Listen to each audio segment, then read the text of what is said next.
du Père et du Fils et du Saint-Esprit. Esprit de Dieu, souffle de vie. Esprit de Dieu, souffle de feu.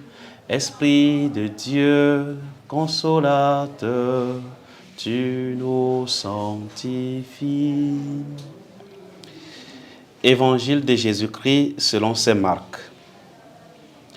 En ce temps-là, les scribes qui étaient descendus de Jérusalem disaient: ce Jésus est possédé par Belzéboul. C'est par le chef des démons qu'il expulse les démons. Les appelant près de lui, Jésus leur dit en parabole: comment Satan peut-il expulser Satan? Si un royaume est divisé contre lui-même, ce royaume ne peut pas tenir. Si les gens d'une même maison se divisent entre eux, ces gens ne pourront pas tenir. Si Satan s'est dressé contre lui-même, s'il est divisé, il ne peut pas tenir. C'en est fini de lui. Mais personne ne peut entrer dans la maison d'un homme fort et piller ses biens, s'il ne l'a d'abord ligoté. Alors seulement il pillera sa maison. Amen, je vous le dis. Tout sera pardonné aux enfants des hommes, leurs péchés et les blasphèmes qu'ils auront proférés.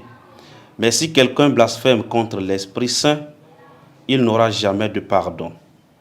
Il est coupable d'un péché pour toujours. Jésus parla ainsi parce qu'ils avaient dit: il est possédé par un esprit impur.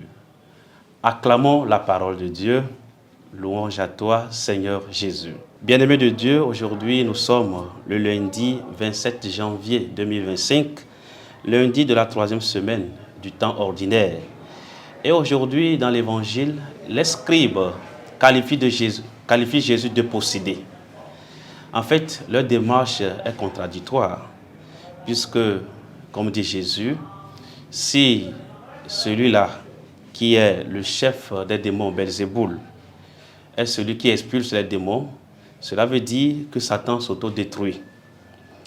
Chers frères et sœurs, le Seigneur nous invite à réfléchir sur notre vie, à savoir discerner la voix de l'Esprit, à savoir découvrir l'Esprit Saint qui œuvre dans nos vies, dans l'Église et dans nos personnes, dans nos vies. Nous allons demander tout au long de ce jour au Seigneur la capacité à être ouvert à l'Esprit Saint, à se laisser envahir par cet esprit qui nous pousse à faire du bien, qui nous pousse à désirer ce qui est bien pour l'homme. Jésus est venu libérer ceux qui étaient possédés. Et nous aussi, dans notre vie comme chrétiens, chrétiennes, nous sommes appelés, de par notre vie, par notre témoignage, de nous laisser impulser par l'Esprit Saint et agir comme tel.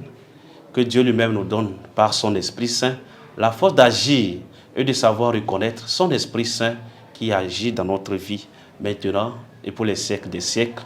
Au nom du Père et du Fils et du Saint-Esprit. Amen.